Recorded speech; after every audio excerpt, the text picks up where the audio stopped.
فلا أقسم بمواقع النجوم وإنه لقسم لو تعلمون عظيم إنه لقرآن كريم في كتاب مكنون لا يمسه إلا المطهرون تنزيل من رب العالمين.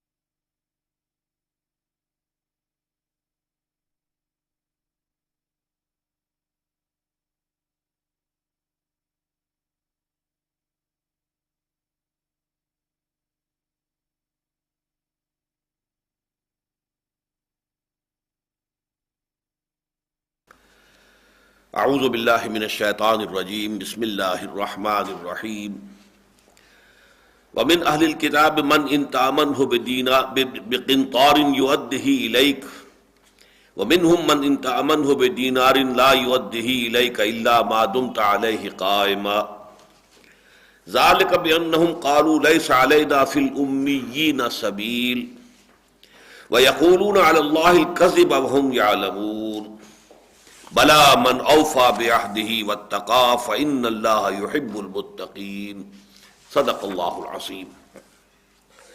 ہم دیکھ چکے ہیں کہ یہ جو حصہ ہے سورہ مبارکہ کا، اس میں یہود اور نصارہ دونوں کو بریکٹ کر کے اہل کتاب کے عنوان سے ان کے بارے میں گفتگو ہو رہی ہے، اور خاص طور پر یہ نقطہ جو ہمیں سورہ بقرہ میں نہیں ملا تھا یہاں آ کر نمایاں ہو رہا ہے، اور وہ یہ کہ ظاہر بات ہے کہ اگرچہ بحیثیت مجموعی یہ دونوں گروہ جو ہیں گمراہ ہو چکے تھے، لیکن اس کا یہ مطلب نہیں ہے کہ انفرادی سطح پر ان میں کوئی خیر، کوئی خوبی، کوئی بھلائی سرے سے رہی ہی نہیں تھی۔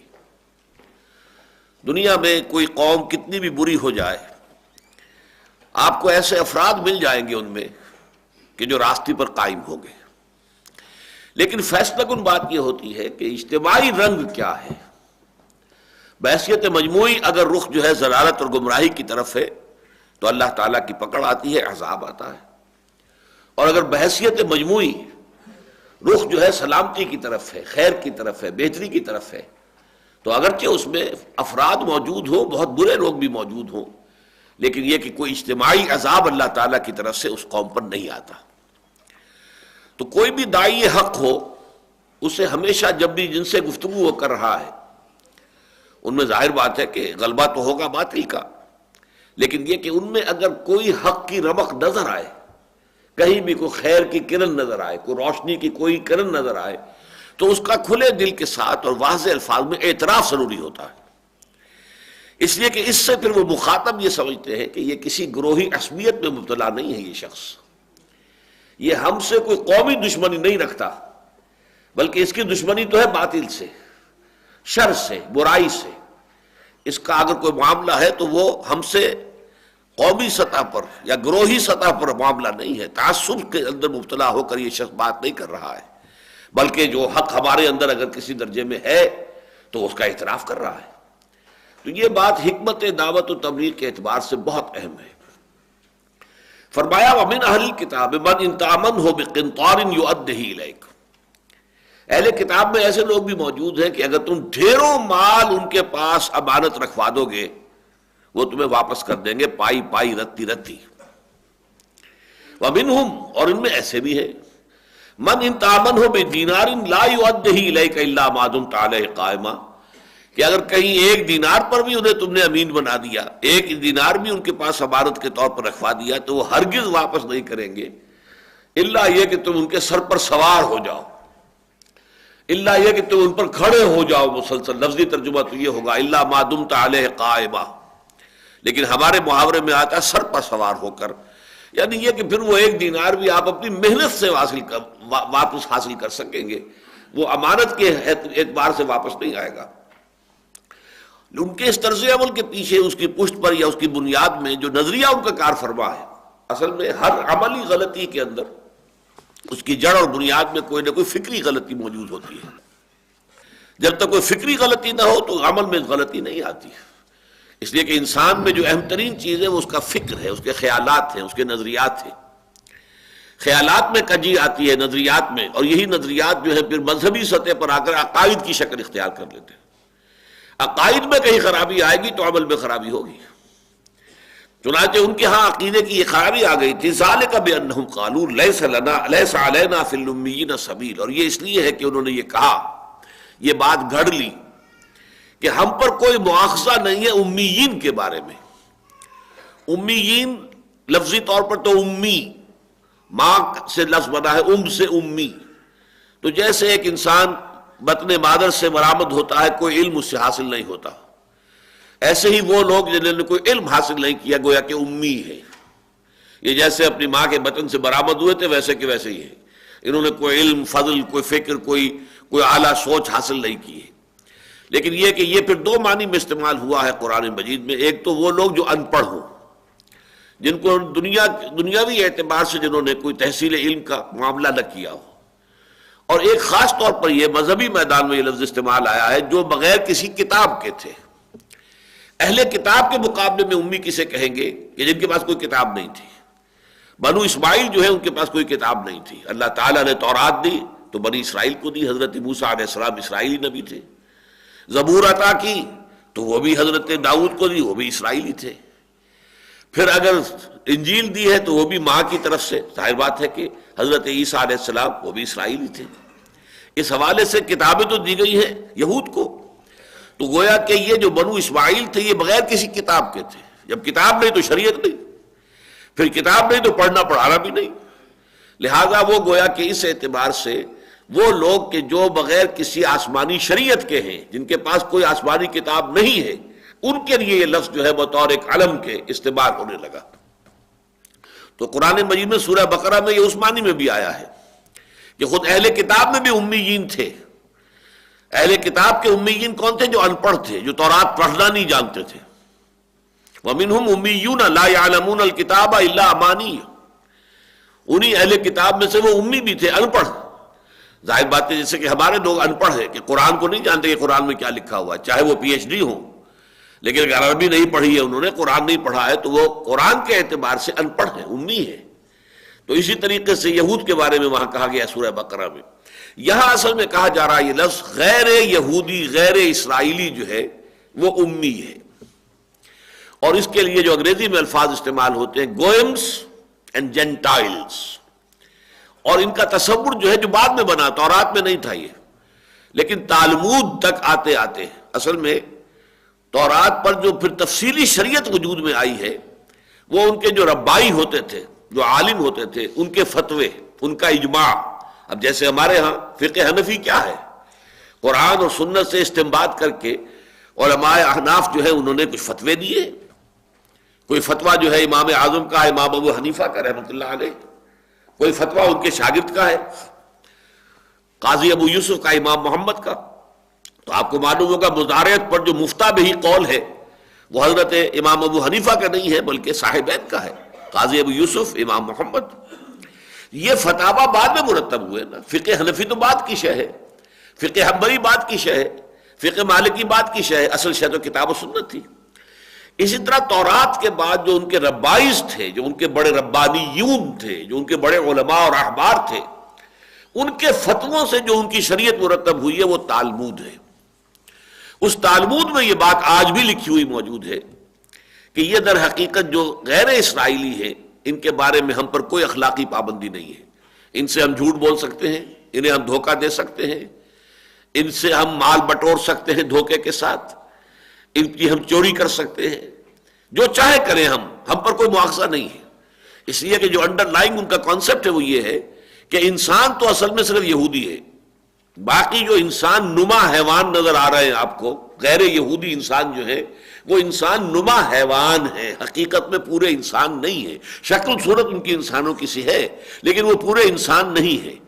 جس طریقے سے کہ حیوانوں کو استعمال کرنا انسانوں کا حق ہے. اب بیل بیچارہ کیا کہے گا؟ آپ نے اسے ہل میں جوت لیا ہے.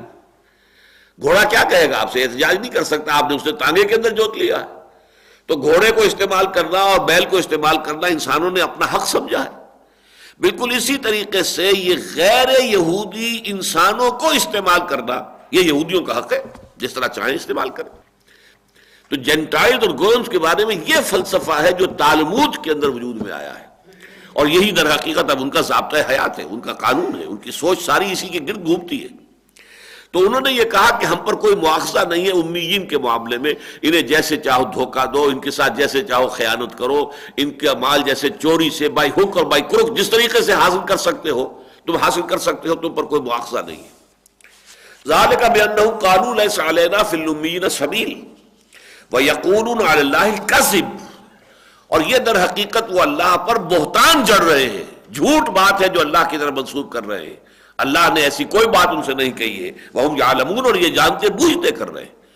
وہ جانتے ہیں جتنا کہ تورات میں ایسی کوئی بات موجود نہیں ہے.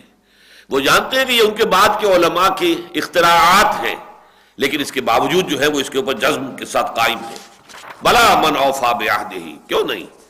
اللہ کا ہمیشہ کا غیر مبدل قانون تو یہ ہے کہ جو شخص بھی پورا کرتا ہے اپنے عہد کو واتقا، اور اللہ سے ڈرتا ہے، تقویٰ کی روش اختیار کرتا ہے، فإن اللہ يحب المتقین، تو یقیناً اللہ تعالیٰ کا تو ایسے متقی بندے ہی اپنے پسند ہیں. وہ نہیں جو دھوکے باز ہوں، جو خیانت کرے، جو لوگوں کا مال ہڑپ کر جائے، وہ نہیں، بلکہ جو اپنے عہد کو پورا کرے.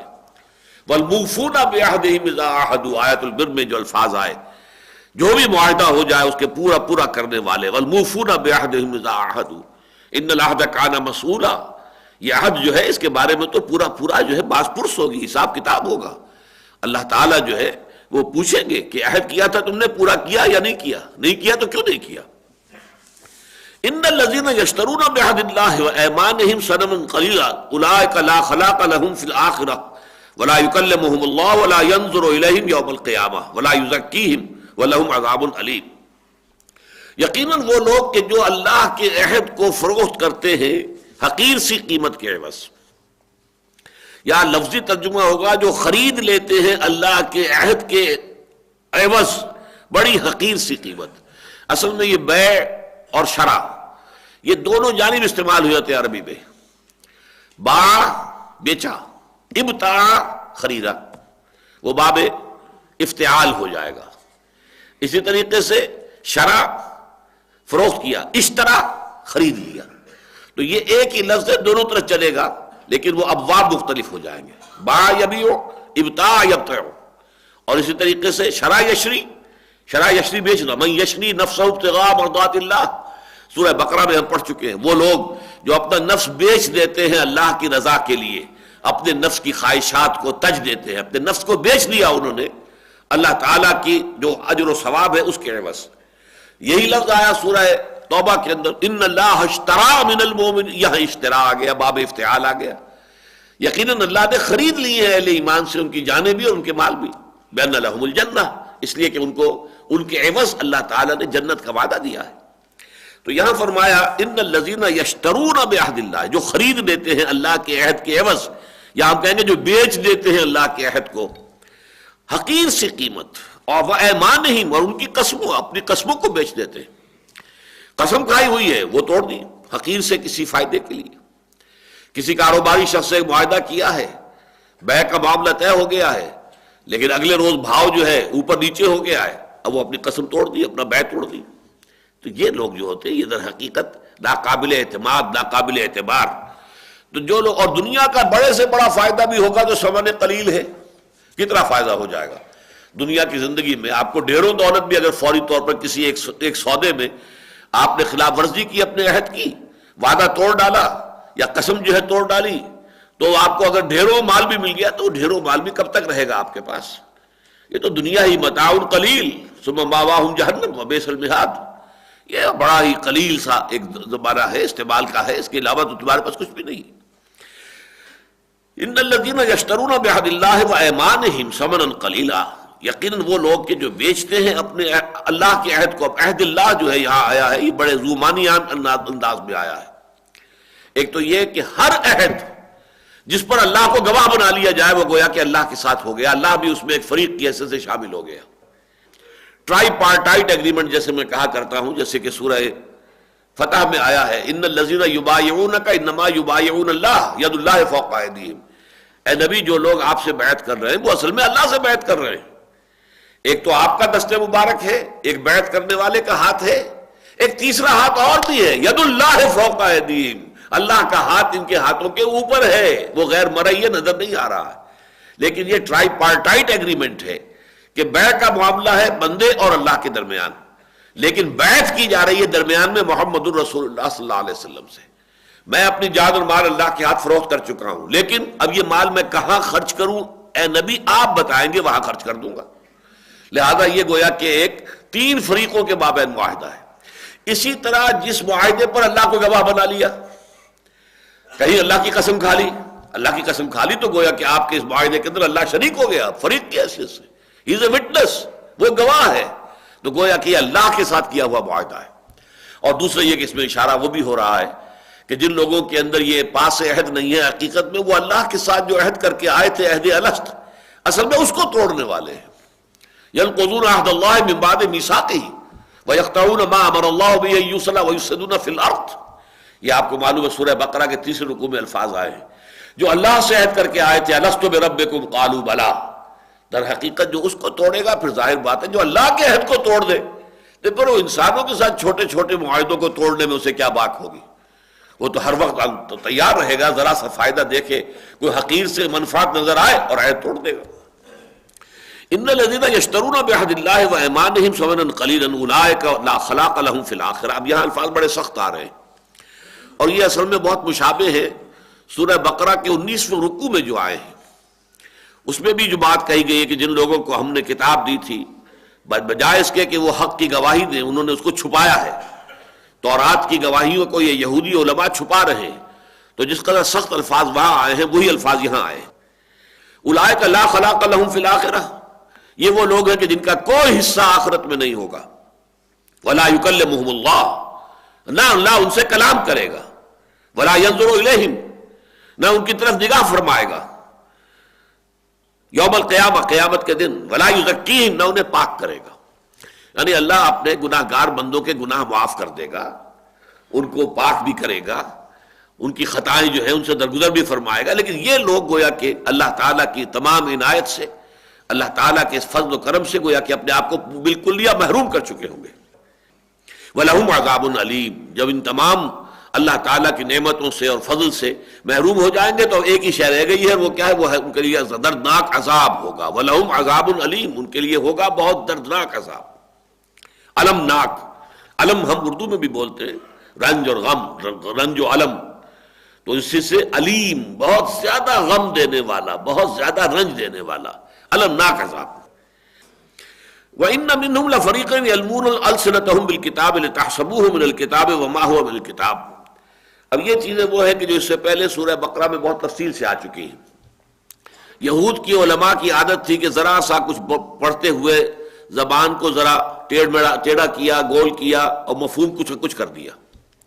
راعنا راعینا، راعینا کیا تھا کہ ذرا ہماری رعایت فرمائیے، ذرا ہماری طرف بھی متوجہ ہو جائیے. محفل کے اندر جو میر محفل ہے، فرض کیجئے کہ وہ صرف کسی ایک طرف ہی توجہ دے رہا ہے، مجلس میں دوسرے لوگ بھی بیٹھے ہیں، تو وہ درخواست کرتے ہیں راعینا، ذرا آپ ہماری بھی مراعات کیجئے، ہماری بھی رعایت فرمائیے، ہماری طرف بھی توجہ فرمائیے، التفات فرمائیے. انہوں نے، یہ مجلسی نفس تھا عرب معاشرے کا، انہوں نے راعینا کہنا شروع کر دیا، اے ہمارے چرواہے. اب اگر کسی نے پکڑا کیا کہہ رہے ہو، جی میں نے تو راعینا کہا تھا، یہ اب آپ کا پتہ نہیں، آپ کے اپنے دماغ کا کوئی خلل ہے کہ آپ نے راعینا سمجھ لیا. تو اس کے لیے قرآن مجید میں سورہ بقرہ میں آیت آ چکی ہے کہ اے مسلمانوں تم یہ لفظ ہی چھوڑ دو، جس لفظ کو انہوں نے فساد کی بنیاد بنا لیا ہے. انظرنا کہا کرو، تم حضور سے جب خطاب کرو کہا حضور ذرا ہماری طرف نگاہ فرمائیے، یا آپ ذرا ہمیں مہلت دیجئے. دونوں معنی ہو سکتے ہیں انظرنا کے. لیکن یہ کہ ان کا معاملہ یہی تھا کہ وہ ذرا ادھر سے ادھر جو ہے وہ السلام علیکم اس کے بجائے آ کر کہا السلام علیکم. اب سام کے معنی موت ہے. السلام علیکم آپ پر سلامتی ہو، السلام علیکم تم پر موت وارد ہو جائے. اب کہاں سے کہاں بات پہنچ گئی. پکڑا اگر ذرا تو یہ کہا میں نے تو السلام علیکم کہا تھا جناب، یہ تو آپ کے اپنے دماغ میں کوئی خلل ہے. تو یہ ان کی ایک عام عادت تھی جس کی مثالیں قرآن مجید میں موجود ہیں. اسی طرح وہ تورات کو پڑھتے ہوئے بھی اپنی زبانوں کو مروڑتے تھے اور اس میں کچھ چیزوں کا اضافہ کر جاتے تھے ہلکے سے، کہ عام آدمی سننے والا سمجھتا تھا یہ بھی تورات ہی کی بات ہے جو یہ پڑھ رہے ہیں، حالانکہ وہ تورات میں سے نہیں ہوتی تھی. وَإِنَّ مِنْهُمْ لَفَرِيقًا ان میں سے یقیناً کچھ ایسے گروہ بھی موجود ہے یلوون السنتہم الکتاب جو زبانوں کو مروڑتے ہیں کتاب کو پڑھتے ہوئے، لتحسبوہ من الکتاب کہ تم سمجھو کہ یہ کتاب ہی میں سے وہ پڑھ رہے ہیں، وما ہوا من الکتاب جبکہ وہ کتاب میں سے نہیں ہوتا. وَيَقُولُونَ هُوَ مِنْ عِنْدِ اللَّهِ اور وہ کہتے ہیں یہ اللہ کی طرف سے ہے جو بات ہم آپ کو سنا رہے ہیں. وما هُوَ مِنْ عِنْدِ اللَّهِ جبکہ فی الواقع وہ اللہ تعالیٰ کی طرف سے نہیں ہوتی. وَيَقُولُونَ عَلَى اللَّهِ كَذِبًا اور وہ اللہ پر افترا بازی کرتے ہیں، جھوٹ جڑتے ہیں اللہ پر، تہمت لگاتے ہیں اللہ پر. وَهُمْ يَعْلَمُونَ اور یہ سب کچھ جانتے بوجھتے کرتے. یہاں پھر نوٹ کر لیجئے جو میں نے آپ کو سورہ بقرہ کی آیت کا حوالہ دیا تھا کہ ان میں بھی دو طرح کے گروہ تھے. جیسے آج ہمارے معاشرے میں دو طرح کے لوگ ہیں. ایک علماء ہیں، انہوں نے عربی پڑھی ہے، قرآن پڑھا ہے، فارغ التحصیل ہیں، عالم دین ہیں. ایک ہمارا عامی آدمی ہے بیچارہ جو کہ کچھ نہیں جانتا، عربی سے نابلد ہے. تو ظاہر بات ہے کہ اس کو تو جو کچھ عالم بتا دے گا وہ سمجھے گا یہی اللہ کے اس کے دین کی بات ہے. اب فرض کیجئے کہ وہ جو عالم دین ہے، فرض کیجئے وہ علماء سو میں سے ہے، دھوکے باز ہے، فریبی ہے، وہ ذرا سا جو پیسہ لے کر فتویٰ بدل دیتا ہے، خود بدلتے نہیں قرآن کو بدل دیتے ہیں. ہوئے کس درجہ فقیہان حرم بے توفیق. دین فروش لوگ بھی تو موجود ہوتے ہیں. علماء سو کنہیں کہتے ہیں؟ برے علماء. وہ ظاہر بات ہے کہ اپنے علم کو بیچتے ہیں دنیا کی مفادات کے حصول کے لیے. اب وہ تو جو کچھ کہے گا وہ بیچارہ کیا کرے گا؟ عام آدمی تو سمجھے گا میرے عالم نے مجھے بتایا ہے، یہ اس نے کہا ہے. وہ اسے سمجھے گا کہ یہ دین کی بات ہے جو جس نے بتائی ہے، حالانکہ وہ اللہ کے دین کی بات نہیں ہے. وہ تو در حقیقت من گھڑت بات ہے اس عالم دین کی کہ جو دنیاوی کچھ مفادات کے لیے دین میں تحریف کر رہا ہے. خود بدلتے نہیں قرآن کو بدل دیتے ہیں. ہوئے کس درجہ فقیہان حرم بے توفیق. تو اسی طریقے سے وہ جو کہتے تھے وَيَقُولُونَ عَلَى اللَّهِ الْكَذِبَ وَهُمْ يَعْلَمُونَ، لیکن ظاہر بات ہے جو یہ کام کرتے ہیں انہیں خوب معلوم ہے کہ جو کچھ ہم کر رہے ہیں وہ در حقیقت درست نہیں ہے. وہ اللہ تعالیٰ کے دین میں ہم تحریف کر رہے ہیں، اللہ کی کتاب کے متن کے اندر ہم نے تروڑ بروڑ کر دی ہے. مَا كَانَ لِبَشَرٍ اب یہ خاص طور پر دیکھیں، جیسا کہ میں نے عرض کیا تھا کہ اس پورے حصے میں اہل کتاب کو بریکٹ کیا گیا ہے، یعنی یہود اور نصارہ. لیکن آپ کو بٹوین دی لائنز یہ دیکھنا ہوگا کہ کس معاملے میں زیادہ رخ کس کی طرف ہے. یہود میں اکثر و بیشتر لوگ بے ایمان اور خائن تھے. نصارہ میں بہت سے لوگ ایسے موجود تھے کہ جو امانت دار تھے اور امانتیں لوٹا دینے والے تھے. اس حوالے سے لیکن یہ کہ وہاں پہ چونکہ یہود یا نصارہ کا نام علیحدہ نہیں لیا گیا بلکہ بریکٹ کیا گیا ہے من اہل الکتاب، لہذا دونوں باتیں سامنے آ گئی. اسی طرح کتاب کو توڑنے مروڑنے والے، تحریف کرنے والے اصل میں یہودی علماء تھے جن کا ذکر یہاں ہوا ہے. لیکن یہاں پہ خاص طور پر یہود کا تذکرہ نہیں کیا گیا. یہ آپ کو قرآن کے سیاق سے، سباق سے، دوسری صورتوں سے معلوم ہو جائے گا کہ یہ ساری حرکتیں یہودیوں کی ہیں، علماء یہود کی. اب جو معاملہ آ رہا ہے وہ خاص طور پر آ رہا ہے جو نصارہ کا، عیسائیوں کا. عیسائیوں نے حضرت عیسیٰ علیہ السلام کو اللہ کا بیٹا قرار دیا، الوہیت میں شامل کر دیا، توحید کو تثلیث میں بدل دیا. یہ ان کی سب سے بڑی گمراہی، سب سے بڑی ٹھوکر. اور یہ بھی جان لیجئے کہ یہ کیا ہے انہوں نے محبت کے غلو میں. جیسے محبت کے غلو میں یہاں پر ہمارے ہاں بھی نعتوں کے اندر آپ دیکھیں گے کہ نبی کا رتبہ خدا سے بڑھائیں، جو مولانا حالی نے کہا تھا کہ وہ نبی کا رتبہ خدا سے بڑھائیں، ایسی باتیں کریں گے. اب عام طور پر آپ کے جو بھی لوگ پڑھنے والے ہیں، خدا جنو پکڑے چھڑا لے محمد نے پکڑے چھڑا کوئی نہیں سکتا. اب مطلب کہ کیا معلوم ہوا؟ عام جاہل آدمی کیا سمجھے گا کہ اللہ کا معاملہ تو محمد سے نیچے ہے پھر، اس لیے کہ خدا جنو پکڑے چھڑا لے محمد چھڑا لے گا صلی اللہ علیہ وسلم. محمد نے پکڑے چھڑا کوئی نہیں سکتا، اور کسی کے ہاتھ میں تو اختیار ہے ہی نہیں، اللہ کے ہاتھ میں اختیار نہیں. اب یہ کہاں سے کہاں بات پہنچ گئی.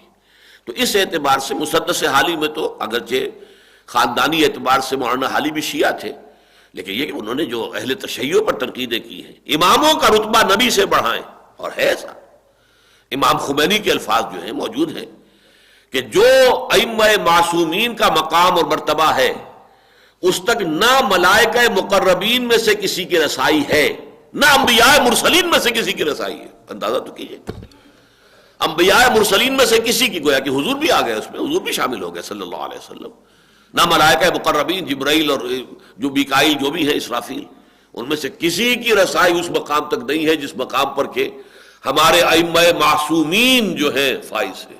معاذ اللہ ثم معاذ اللہ ثم معاذ اللہ. تو اماموں کا رتبہ نبی سے بڑھائیں اور نبی کو جو ہے وہ اللہ سے آگے بڑھا دیں. یہ تو انسان جو چاہے کر دے. تو انہوں نے اسی محبت کے غلو میں، اسی لیے آپ دیکھیں گے کہ ان سے کہا گیا لا تغلو فی دینکم. آگے چل کر سورہ مائدہ میں اور سورہ نساء میں پھر کہا اے اہل کتاب، اللہ اپنے دین میں غلو سے کام نہ لو. تم نے یقیناً محبت اور تعظیم اور توقیر اور احترام جو ہے حضرت مسیح کا، اس کے اندر غلو کی وجہ سے یہ عقیدہ ایجاد کیا ہے، لیکن اس کی بنا پر تم راہ حق سے اور زیادہ توحید سے بہت دور بھٹک گئے ہو. ما کان لبشر ان یؤتیہ اللہ الکتاب والحکم والنبوہ. کسی بشر کی یہ شان نہیں ہے، اس کے شایان شان نہیں ہے کہ اللہ تعالیٰ تو اسے عطا فرمائے کتاب اور حکمت اور نبوت.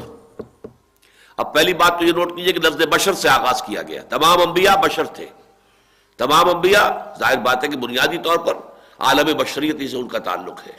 ہاں ان میں سے اللہ نے چن لیا، جیسے کہ ہم اسی صورت میں پڑھ چکے ہیں ان اللہ اصطفیٰ آدم و نوحا وآل ابراہیم وآل عمران علی العالمین. یہ اللہ کا چناؤ ہے، اللہ نے پسند کر لیا، چن لیا. تو ما کان لبشر، نہیں ہے کسی انسان کے شایان شان، ان یؤتیہ اللہ الکتاب والحکم والنبوہ، کہ اللہ تو اسے سرفراز فرمائے، نوازے، اسے کتاب عطا فرمائے، حکمت عطا فرمائے، نبوت عطا فرمائے. ثم یقول للناس، پھر وہ لوگوں سے یہ کہے کونوا عبادا لی من دون اللہ، بن جاؤ میرے بندے اللہ کو چھوڑ کر، یا اللہ کے سوا، یا اللہ پر مستضاد. یہ دون کا لفظ عربی زبان میں بہت سے معنی دیتا ہے. بغیر، جیسے اردو میں بھی بدون، بدون کا لفظ بدون اس کے یہ بغیر کے معنی میں آتا، بغیر بدون. اسی طریقے سے کسی چیز کے ورے ہونا، کسی چیز کے پرے ہونا، کسی چیز کے ساتھ ساتھ کسی شے کو ماننا، یہ دون بہت سے معنی میں آ جاتا ہے. تو یہاں یہ ہے کہ وہ پھر لوگوں سے یہ کہے کہ میرے بندے بن جاؤ اللہ کو چھوڑ کر یا اللہ کے ساتھ. اللہ کو بھی مانو، مجھے بھی مانو، اللہ کی بھی بندگی کرو، میری بھی بندگی کرو. یہ کسی کی یہ شان نہیں ہے، یہ ناممکن ہے، کوئی نبی یہ کہہ سکتا ہی نہیں ہے. انبیاء تو اللہ تعالیٰ کے بڑے چنے ہوئے بندے ہوتے ہیں، اللہ تعالیٰ نے انہیں پسند کیا ہوتا ہے، ان سے کسی کا امکان ہی نہیں ہے. جو بات تم جڑ رہے ہو عیسیٰ کی طرف، اور عیسیٰ کی طرف یہ بات جو ہے واقع آج بھی اللہ کا بڑا فضل و کرم ہے. یہ جو 4 گوسپلز ہیں ان کی canonical, Saint Matthew, Saint Luke, Saint John اور مرقس، مارکس، یہ 4 جو ہے کینونیکل کہلاتے ہیں. ویسے تو 100 اور انجیلیں ہیں لیکن اپوکریفل کہلاتی ہیں، وہ غیر قانونی، غیر مستند ہیں. تو 104 انجیلوں میں سے انہوں نے 4 تلاش کی اور ان کو چھان پٹک کر کہا they are the canonical, legal, ہمارے لیے صحیح جو اناجیل ہیں وہ 4 ہیں. ان 4 میں کہیں عقیدہ تثلیث موجود نہیں ہے، سرے سے.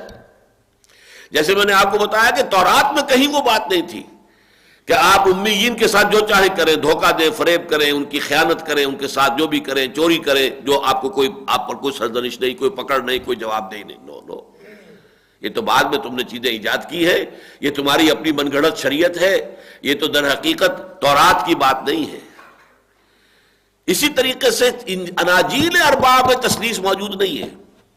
ہاں میرا باپ، لیکن جہاں وہ میرا باپ کہتے ہیں حضرت مسیح، میرا اور تمہارا آسمانی باپ، وہ تو باپ اس معنی میں جیسے باپ جو ہے پالتا ہے، پوستا ہے، پروان چڑھاتا ہے، ایسے ہی اللہ ہمارا رب ہے. یہی لفظ قرآن مجید میں آیا ہے، رب ارحمہما کما ربیانی صغیرا، پروردگار میرے والدین پر رحم فرما جیسے کہ انہوں نے مجھے پالا پوسا، ربیانی صغیرا. تو یہ لفظ رب جو ہے اس معنی میں آتا ہے، پالنے والا، پوسنے والا، ترقی دینے والا. اس معنی میں میرا اور تمہارا آسمانی رب، میرا اور تمہارا آسمانی باپ، اس اعتبار سے اس میں کوئی حرج نہیں ہے. لیکن تثلیث کا عقیدہ ایز سچ معین طور پر کہیں اناجیل 4 کے اندر موجود نہیں ہے.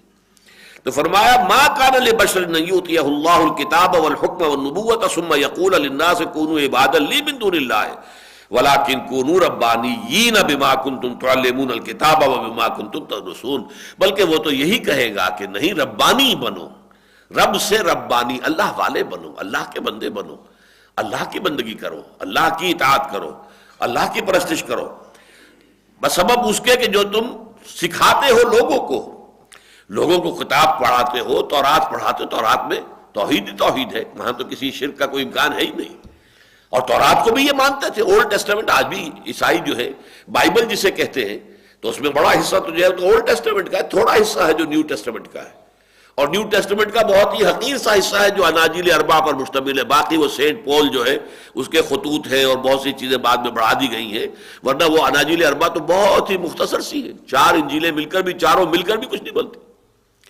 تو تورات کا بھی اسی طریقے سے معاملہ ہے۔ تو جو کچھ تم پڑھاتے ہو اور جو کچھ کہ تم خود بھی پڑھتے ہو، اس کے حوالے سے تمہیں یہ چاہیے کہ تم اللہ ہی کے بندے بنو، اللہ کی بندگی کرو۔ ان اللہ ربی و ربکم فاعبدوہ ھذا صراط مستقیم، یقیناً اللہ ہی میرا بھی رب ہے، تمہارا بھی رب ہے، بس اسی کی بندگی اور پرستش کرو، یہی سیدھا راستہ ہے۔ ولا یامرکم ان تتخذوا الملائکۃ والنبیین اربابا، اور وہ تو ہرگز تمہیں یہ حکم نہیں دے گا کہ تم اختیار کر لو فرشتوں کو یا نبی کو رب بنا لو۔ فرشتوں کو رب بنایا بنو اسماعیل نے۔ یہ جو مشرکین عرب تھے یہ اصل میں کہتے تھے کہ فرشتے اللہ کی بیٹیاں ہیں، اور اللہ کی بیٹیوں کے حوالے سے انہوں نے پھر ان کی مورتیاں بنائی۔ یہی وجہ ہے کہ ان کی جو دیویاں ہیں وہ سب کے سب مؤنث ہیں۔ لات الہ کا مؤنث ہے، عزا عزیز کا مؤنث ہے، اس طریقے سے یہ تمام مؤنث نام ہیں۔ تو انہوں نے کہا کہ اللہ کی بیٹیاں ہیں فرشتے، اور فرشتوں کے نام پر مورتیں بنا لی اور ان کو دیویوں کی شکل دے دی، اور یہ انہوں نے کیا عیسائیوں نے کہ اللہ کے ایک نبی کو، اللہ کے ایک رسول کو اللہ کا بیٹا بنا دیا۔ وَلَا يَأْمُرَكُمْ، وہ تمہیں ہرگز یہ حکم نہیں دے گا، أَن تَتَّخِذُوا الْمَلَائِكَةَ وَالنَّبِيِّينَ أَرْبَابًا، کہ تم اختیار کر لو فرشتوں کو یا انبیاء کو رب کی حیثیت سے۔ أَيَأْمُرُكُمْ بِالْكُفْرِ بَعْدَ إِذْ أَنْتُمْ مُسْلِمُونَ، کیا وہ تمہیں کفر کا حکم دے گا اس کے بعد کہ تم اسلام لا چکے ہو؟ کیسے ممکن ہے؟ یہ بڑے یعنی حیرت انگیز انداز میں، استعجابی انداز میں کیا بات کر رہے ہو تم؟ سوچو تو صحیح، غور تو کرو، کس قدر پادر ہوا بات ہے جو تم کر رہے ہو۔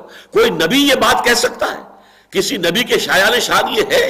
ما کان لبشر ان یؤتیہ اللہ الکتاب والحکم والنبوۃ ثم یقول للناس کونوا عبادا لی من دون اللہ ولکن کونوا ربانیین بما کنتم تعلمون الکتاب وبما کنتم تدرسون ولا یامرکم ان تتخذوا الملائکۃ والنبیین اربابا ایامرکم بالکفر بعد اذ انتم مسلمون۔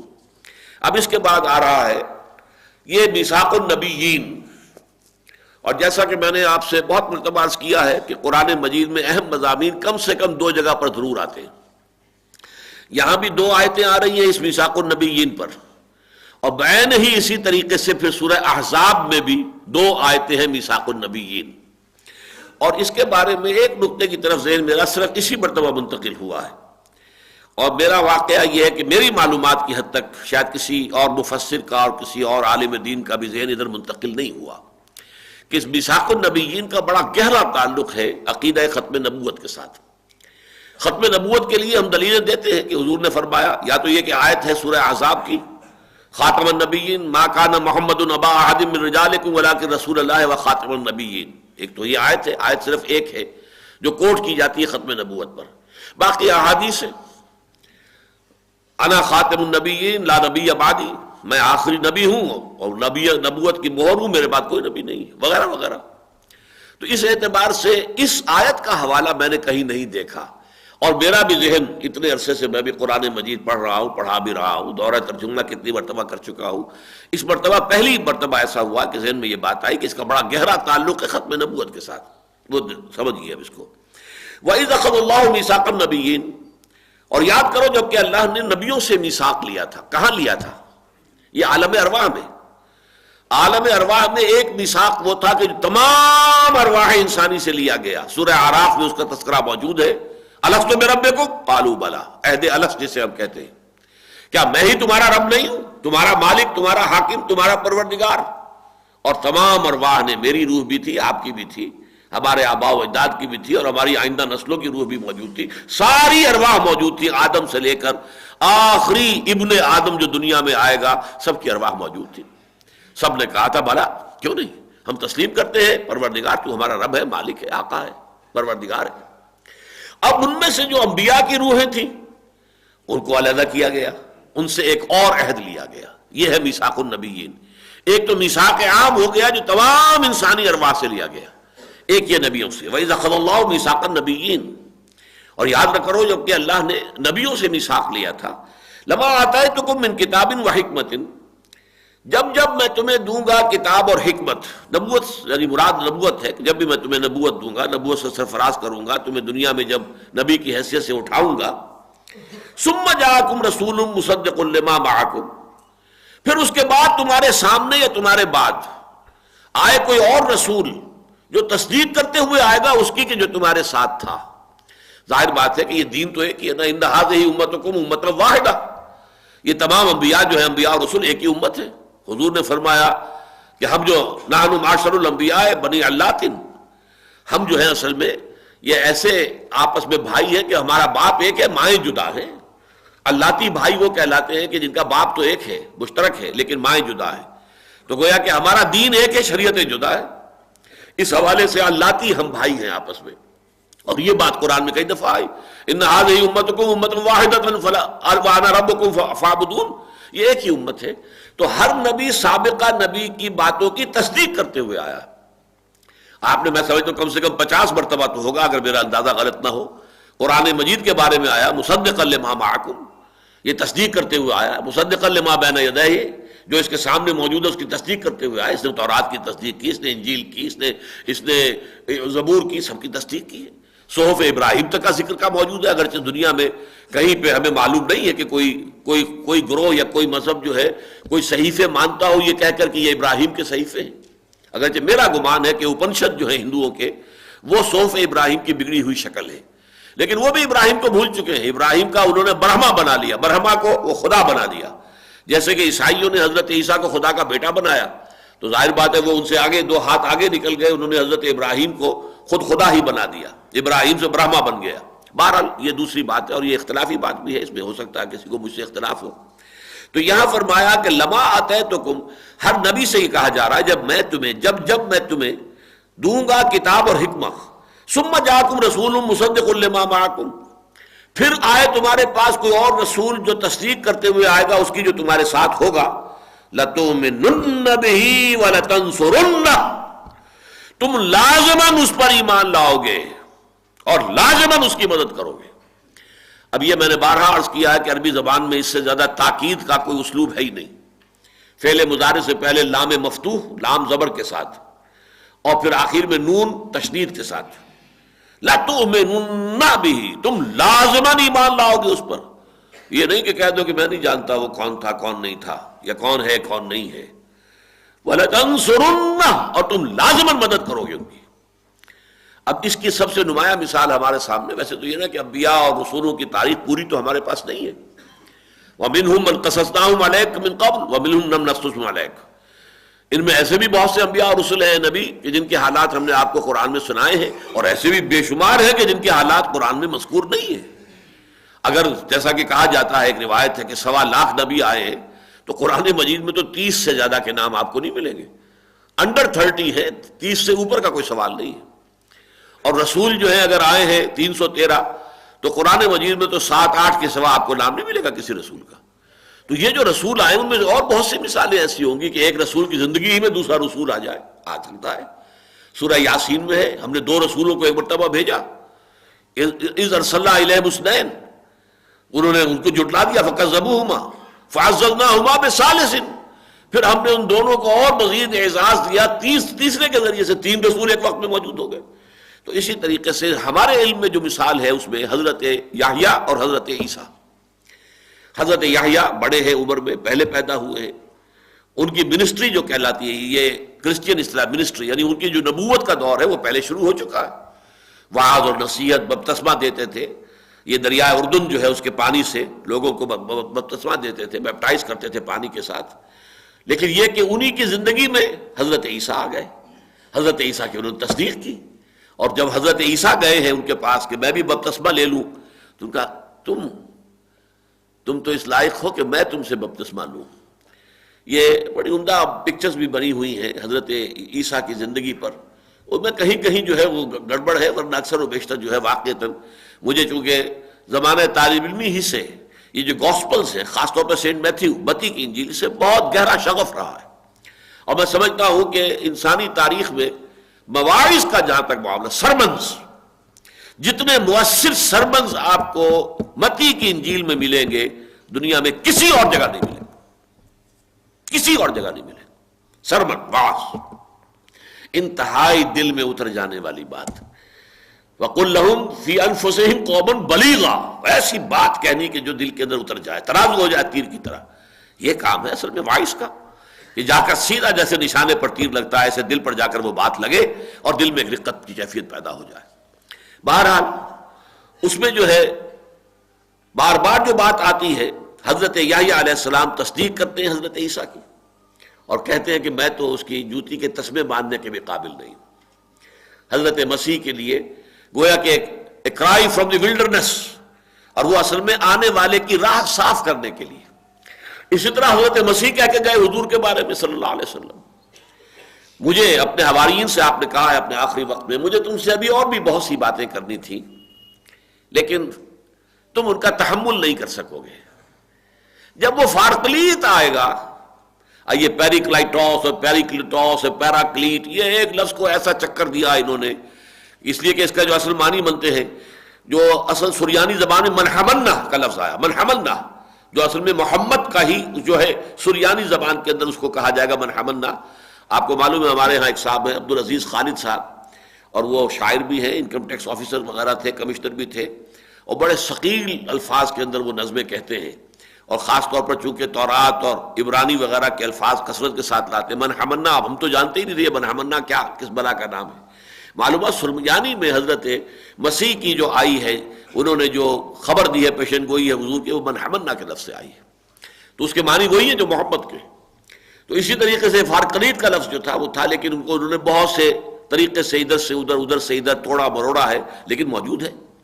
وہ جب آئے گا تو تم سے وہ ساری باتیں کرے گا، یعنی ابھی 600 برس اور چاہیے نوع انسانی کی ذہنی پختگی کا، ابھی وہ مرحلہ نہیں آیا ہے کہ وہ ساری باتیں تم کو بتائی جا سکے کہ جو بتائی جانی ہے نوع انسانی کو۔ یہ 600 برس کے بعد تم عہد بلوغت کو پہنچو گے، اور پھر محمد الرسول اللہ صلی اللہ علیہ وسلم وہ سارے حقائق تمہارے سامنے بیان کریں گے، تو یہ پیشن گوئی موجود ہے۔ وَإِذْ أَخَذَ اللَّهُ مِيثَاقَ النَّبِيِّينَ لَمَا آتَيْتُكُم مِّن كِتَابٍ وَحِكْمَةٍ ثُمَّ جَاءَكُمْ رَسُولٌ مُّصَدِّقٌ لِّمَا مَعَكُمْ لَتُؤْمِنُنَّ بِهِ وَلَتَنصُرُنَّهُ قَالَ أَقْرَرْتُمْ وَأَخَذْتُمْ عَلَىٰ ذَلِكُمْ إِصْرِي، اللہ نے فرمایا آپ لوگ اقرار کرتے ہیں اور کیا اس پر میرے عہد کا بوجھ قبول کرتے ہیں؟ اسری، اسر کہتے ہیں بوجھ کو، وَلَا تَحْمِلْ عَلَيْنَا إِصْرًا، اسر کہتے ہیں وہ بوجھ جس کو انسان بمشکل اٹھا سکے۔ یہ بڑا بھاری بوجھ ہے جو میں تم پر ڈال رہا ہوں کہ تمہیں اپنے بعد آنے والے ہر نبی کی تائید کرنی ہے، یعنی اپنے پیروں سے یہ کہہ کر جانا ہے، انہیں بتا کر جانا ہے، انہیں باخبر کر کے جانا ہے کہ میرے بعد نبی آئیں گے، فلاں نبی آئیں گے، یہ تمہارے فرائض میں شامل ہے۔ یہ ہے وہ شے جس کو میں کہتا ہوں کہ دلیل کے اعتبار سے سب سے بڑی دلیل تو یہ ہے، کیا قرآن مجید میں کہیں حضور کی طرف سے قرآن میں یا کسی حدیث میں کوئی پیشن گوئی اپنے آنے والے بعد میں آنے والے کسی نبی کی ہے؟ اگر نہیں ہے، اور اگر واقعتاً کوئی نبی تھا، امکانی درجے میں کہہ رہا ہوں بالفرض، تو پھر گویا کہ اس عہد کی خلاف ورزی کی محمد نے صلی اللہ علیہ وسلم، جس کا کہ کوئی امکان نہیں ہے کہ حضور اپنے اللہ تعالیٰ کے ساتھ کیے ہوئے عہد کی خلاف ورزی کریں۔ یہ سب سے بڑی دلیل میرے نزدیک بنتی ہے۔ جب قرآن میں کوئی ذکر نہیں ہے حضور کے بعد کسی آنے والے نبی کا، یہ سب مانیں گے؟ یا تو یہ قادیانی کہے کہ یہ قرآن جو ہے اس میں تحریف ہو گئی ہے، اس میں کہیں پیشن گوئی تھی وہ ختم کر دی ہے، جیسے بعض جو غالی شیعہ ہیں وہ کہتے ہیں کہ امامت علی کا جو تھا تصور قرآن مجید میں آیات تھیں اور صورتیں بھی تھیں اور یہ تھیں، وہ سب ختم کر دی گئی۔ یہ عام شیعہ جو ہیں ان کا یہ آفیشیل ورژن نہیں ہے، ان کا اعتقاد جس کو بیان کرتے ہیں وہ یہ نہیں ہے، لیکن کچھ ہے غالی قسم کے لوگ، جذباتی قسم کے لوگ، واعظ قسم کے لوگ، ان کے جو بھی ذاکر قسم کے لوگ ہوتے ہیں وہ ایسی باتیں کرتے ہیں۔ اسی طریقے سے کوئی کہہ سکتا ہے، لیکن قادیانیوں میں کوئی نہیں ہے جس نے یہ کہا کہ قرآن میں تحریف ہوئی ہے۔ قرآن میں تحریف نہیں ہوئی ہے تو اگر نبوت کا کوئی دروازہ کھولا تھا تو حضور نے کیوں نہیں بتایا؟ جبکہ قرآن مجید کہہ رہا ہے کہ یہ تمہارے ذمے ہے، ہر نبی کے ذمے ہے کہ وہ اپنی امت کو باخبر کر کے جائے. قال اقررتم، تم نے اقرار کیا یا نہیں؟ واخذتم علی ذالکم اسری، اور اس پر میرا بار عہد تم نے قبول کیا کہ نہیں؟ قالوا اقررنا، انہوں نے کہا ہم نے اقرار کیا. قالوا بلا، جیسے کہ سورہ اعراف میں آیا ہے الست بربکم قالوا بلا. قال فاشهدوا وانا معكم من الشاہدین. تب اللہ نے فرمایا اچھا پھر اب گواہ رہنا، اور میں بھی تم پر گواہ ہوں، میں بھی دیکھتا رہوں گا، نگرانی کروں گا کہ تم اپنے اس قول کی، اپنے اقرار کی پابندی کرتے ہو یا نہیں کرتے. فمن تولی بعد ذلک، جو کوئی بھی اس کے بعد روگردانی کرے گا، رخ موڑے گا، پیٹھ موڑے گا، فمن تولی بعد ذلک فاولئک هم الفاسقون، تو پھر وہ فاسقین میں سے اس کا شمار ہوگا، پھر وہ ہمارے نافرمانوں اور ناہنجاروں میں شمار کیا جائے گا. وہ ہمارا نبی اور رسول نہیں ہوگا، یا نبی اور رسول کے حواری یا صحابہ میں شمار ہونے کے قابل نہیں ہوگا. یہ دو آیتیں جو آئی ہیں یہاں، میں ذرا وہ آیتیں بھی آپ کو پڑھ کر سنا دوں جو سورہ احزاب میں آئی ہیں. وَإِذْ أَخَذْنَا مِنَ النَّبِيِّينَ مِيثَاقَهُمْ، اور یاد کرو جبکہ ہم نے اس آیت نمبر 7 اور 8 ہے سورہ احزاب کی، یاد کرو جبکہ ہم نے نبیوں سے ان کا میثاق لیا تھا، وَمِنْ کا، نبی آپ سے بھی لیا تھا. اب دیکھیے یہاں پہ سب سے پہلے حضور کا نام لیا جا رہا ہے. وَمِنْ کا وَمِنْ نُوحٍ وَإِبْرَاهِيمَ وَمُوسَىٰ وَعِيسَىٰ ابْنَ مَرْيَمَ، آپ سے بھی لیا تھا، ہم نے نوح سے لیا تھا، ابراہیم سے لیا تھا، موسیٰ سے، عیسیٰ ابن مریم سے لیا تھا. وَأَخَذْنَا مِنْهُمْ مِيثَاقًا غَلِيظًا، اور سب سے ہم نے بڑا گاہا میثاق لیا تھا. یہ لفظ بھی ان لوگ الفاظ میں سے نوٹ کر لیجئے جو عربی میں آتے ہیں تو کچھ اور مفہوم ہے، اور اردو میں ہم وہی لفظ استعمال کرتے ہیں تو مفہوم بدل جاتا ہے. اردو میں غلیظ کا لفظ آتا ہے گندی شے، بری شے، غلیظ.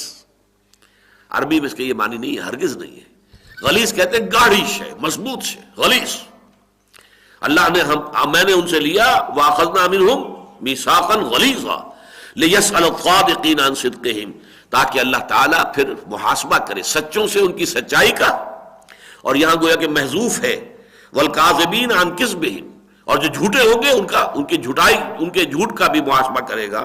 وَأَعَدَّ لِلْكَافِرِينَ عَذَابًا أَلِيمًا، اور کافروں کے لیے، منکروں کے لیے، ناقدروں کے لیے، ناشکروں کے لیے تو اس نے ایک دردناک عذاب فراہم کر رکھا ہے. اب یہ کہ میثاق کیا تھا اس کا ذکر یہاں نہیں کیا، اس لیے یہ سن 5 میں نازل ہو رہی ہے سورہ احزاب. لیکن اس کی نسبت دیکھیے، سورہ احزاب ہی میں وہ آیت ہے جس میں ختم نبوت کا اعلان ہے. ما کان محمد ابا احد من رجالکم ولکن رسول اللہ وخاتم النبیین. اس مناسبت سے اس صورت میں میثاق النبیین کا تذکرہ دوبارہ لایا گیا، ورنہ اس کانٹیکسٹ میں جو یہ سورہ مبارکہ کے مضامین کا معاملہ ہے اور اس میں جو اس کا رکوع اول ہے، اس میں یہ مضمون جو ہے کسی طرح سے سمجھ میں نہیں آ رہا تھا. خود میرے کبھی اس کی کوئی خاص لنک سمجھ میں نہیں آیا تھا. لیکن یہ کہ اب بات واضح ہو رہی ہے کہ در حقیقت اسی سورہ مبارکہ میں ختم نبوت کا اعلان والی آیت ہے. ما کان محمد ابا احد من رجالکم ولکن رسول اللہ وخاتم النبیین. اسی حوالے سے یہ میثاق النبیین کا یہاں حوالہ دیا. لیکن یہاں وہ میثاق کیا تھا اس کو واضح اس لیے نہیں کیا کہ اس سے 2 سال پہلے یہ آیت نازل ہو چکی ہے جو اس وقت ہم پڑھ رہے ہیں. وَإِذْ أَخَذَ اللَّهُ مِيثَاقَ النَّبِيِّينَ لَمَا آتَيْتُكُم مِّن كِتَابٍ وَحِكْمَةٍ ثُمَّ جَاءَكُمْ رَسُولٌ مُصَدِّقٌ لِّمَا مَعَكُمْ لَتُؤْمِنُنَّ بِهِ وَلَتَنصُرُنَّهُ قال اقررتم واخذتم على ذلكم اسری قالوا اقررنا قال فاشهدوا وانا معكم من الشاهدين فمن تولى بعد ذلك فاولئك هم الفاسقون. افغیر دین اللہ یبغون. اب یہ پھر اصولی باتیں ہیں جو دعوت کی طرف جا رہی ہیں. یہود اور نصارہ ان میں کوئی خیر تھا تو اس کا تذکرہ بھی ہو گیا، شر تھا اس کا تذکرہ بھی ہو گیا. خاص طور پر یہودیوں کی تحریف جو انہوں نے کتاب میں کی ہے اس کا تذکرہ ہو گیا. خاص طور پر عیسائیوں نے حضرت عیسیٰ علیہ السلام کو جو الوہیت میں شریک کر کے حماقت کی اور غلطی کی اس کا تذکرہ ہو گیا. اب یہاں پر ایک داعیانہ انداز میں بات ہو رہی ہے. افغیر دین اللہ یبغون، کیا یہ لوگ اللہ کے دین کے سوا کوئی اور دین اختیار کرنا چاہتے ہیں؟ اللہ کے دین سے مراد کیا؟ اللہ کو حاکم مانو، مطاع مطلق مانو، ان الحکم الا للہ، اور یہ کہ اس کے تحت اپنی پوری زندگی دے دو. یہ دین اللہ ہے. اذا جاء نصر اللہ والفتح ورأیت الناس يدخلون فی دین اللہ افواجا. اسی معنی میں لوگ جو ہے فوج در فوج اللہ کے دین میں داخل ہو رہے تھے. ہم مانتے ہیں اللہ کو، وہ ایک ہے، اکیلا ہے. ہم مانتے ہیں محمد کو، وہ اللہ کے رسول ہے، اللہ کے نمائندے ہیں، اور ہم نے اطاعت قبول کر لی اللہ کے اور اس کے رسول کی. تو فرمایا فغیر دین اللہ یبغون وَلَهُ أَسْلَمَ مَنْ فِي السَّمَاوَاتِ وَالْأَرْضِ طَوْعًا وَكَرْهًا وَإِلَيْهِ يُرْجَعُونَ.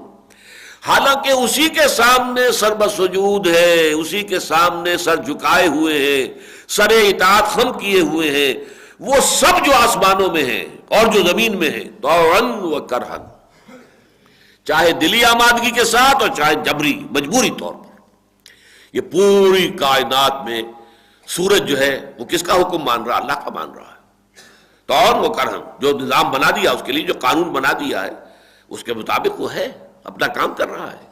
اس کے بھی دو جو ہے وہ گردشیں ہیں، اس کی جو محوری گردش بھی ہے اور اس کی دوری گردش بھی ہے، لگا ہوا اس کام کے اندر۔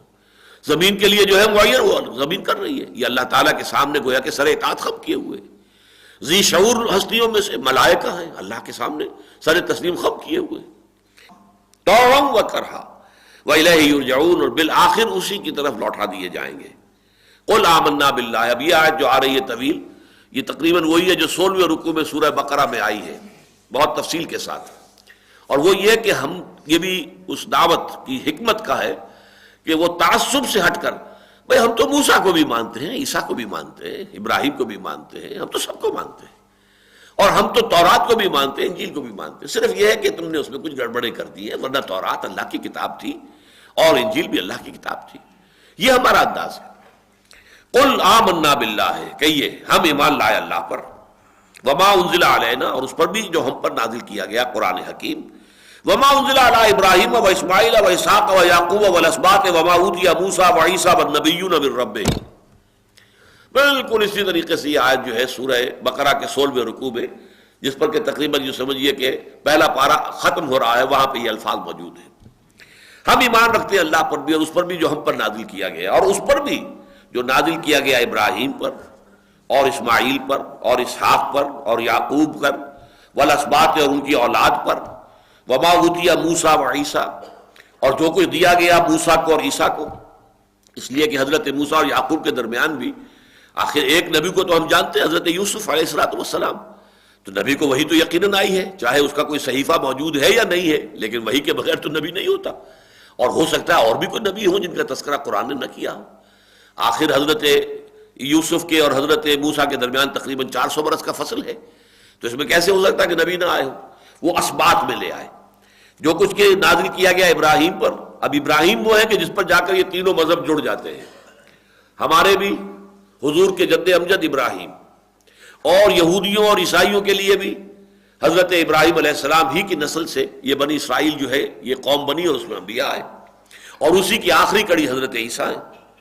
وما اوتی موسیٰ و عیسیٰ، جو کچھ دیا گیا موسیٰ کو اور عیسیٰ کو، والنبیون من ربہم، اور جو کچھ دیا گیا تمام نبیوں کو ان کے رب کی طرف سے، لا نفرق بین احد منہم، ہم تفریق نہیں کرتے ہرگز ان میں سے کسی ایک کے مابین بھی، ونحن لہ مسلمون، اور ہم تو بس اس اللہ ہی کے فرما بردار ہیں، اسی کے سامنے ہم نے سر اطاعت خم کر دیا ہے۔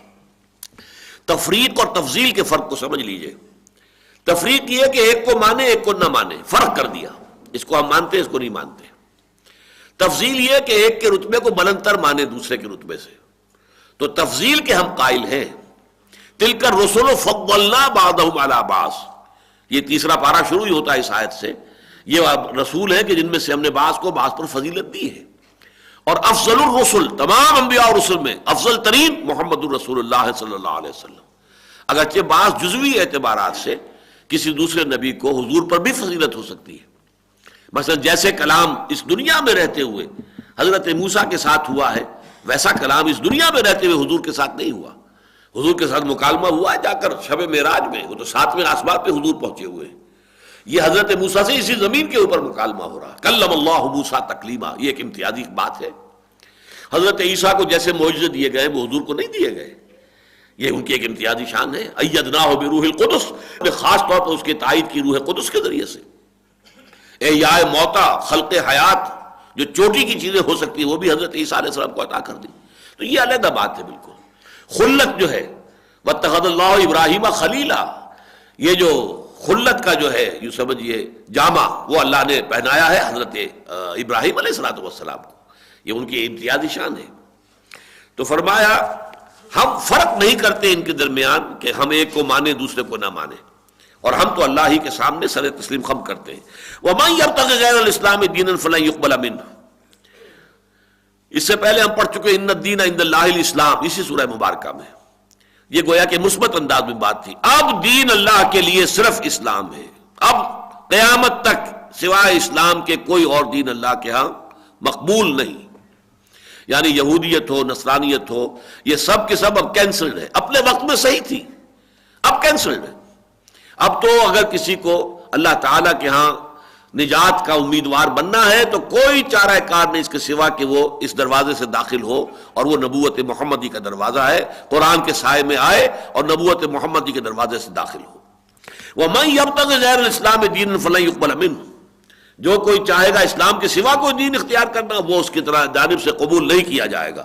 وَهُوَ فِي الْآخِرَةِ مِنَ الْخَاسِرِينَ، اور وہ آخرت میں نہایت خسارہ پانے والوں میں سے ہوگا. کیف یهدی اللہ قوما کفروا بعد ایمانہم، کیسے اللہ تعالیٰ ہدایت دے گا ان لوگوں کو جو ایمان لانے کے بعد کفر پر اڑ گئے. یہ ایمان لانے کے بعد کفر پر اڑ گئے، اس کا ایک تو ہے تاریخی پس منظر. تاریخی پس منظر یہ ہے کہ جیسے جیسے حضور تشریف لائے تھے مدینے میں، ابتدا میں یہودیوں کا رویہ نرم رہا، اور اس کے اندر بعض چیزیں اللہ تعالیٰ کی حکمت کی وجہ سے ایسی شامل ہو گئی تھی کہ حضور نے چونکہ اب رخ کیا بیت المقدس کی طرف، تو انہوں نے سمجھا کہ یہ تو ہمارے کیمپ فالوورز ہیں، جو ہمارا قبلہ ہے وہی ان کا قبلہ ہے. انہوں نے اپنے آبائی قبلے کو چھوڑ دیا. ان کے آبائی جو ہے معاملہ، وہ تو جو ان کا آپ کہہ لیجئے کہ جو مونومنٹ ہے، نیشنل مونومنٹ بنو اسماعیل کا، وہ تو کعبہ ہے، ان کے جد اجد ابراہیم کا بنایا ہوا. انہوں نے اس کی طرف پشت کر کے ہمارے قبلے کی طرف رخ کر لیا. ٹھیک ہے، یہ تو بہرحال ہمارے ساتھ ہے، ہمارے پیچھے چل رہے ہیں نا. اسی طرح حضور نے دیکھا یہ عاشورہ کا روزہ رکھتے ہیں. کیوں رکھتے ہو بھائی؟ کہ یہ یوم نجات ہے، بنی اسرائیل کو اللہ تعالیٰ نے نجات دی تھی اور فرعون کو غرق کیا. اچھا تو پھر ہم تو زیادہ حقدار ہیں کہ ہم روزہ رکھیں، آپ نے مسلمانوں کا تو بھی روزہ رکھا کرو.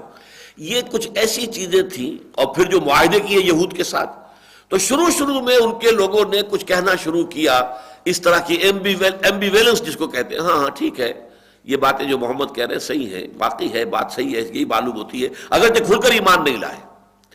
لیکن اب جیسے جیسے حضور کو تمکن حاصل ہوا، اور پھر سب سے بڑا معاملہ یہ ہوا کہ جب قبلہ بدل گیا، تحویل قبلہ کے بعد اب آگ لگ گئی ان کے اندر کہ یہ تو کوئی بالکل نیا معاملہ اب ہے، یہ ہمارا سلسلہ منقطع ہو گیا ہے.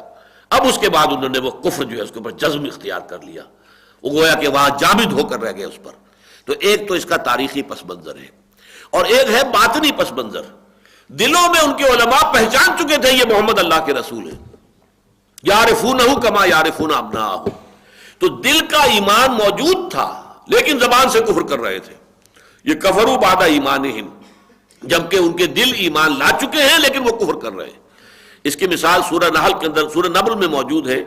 وَجَحَدُوا بِهَا وَاسْتَيْقَنَتْهَا أَنفُسُهُمْ ظُلْمًا وَعُلُوًّا، انہوں نے انکار کیا اس کا، اگرچہ ان کے دل جو تھے، ان کے نفس یقین کر رہے تھے کہ بات صحیح ہے، لیکن ظلم اور زیادتی کی بنیاد پر انہوں نے انکار کیا.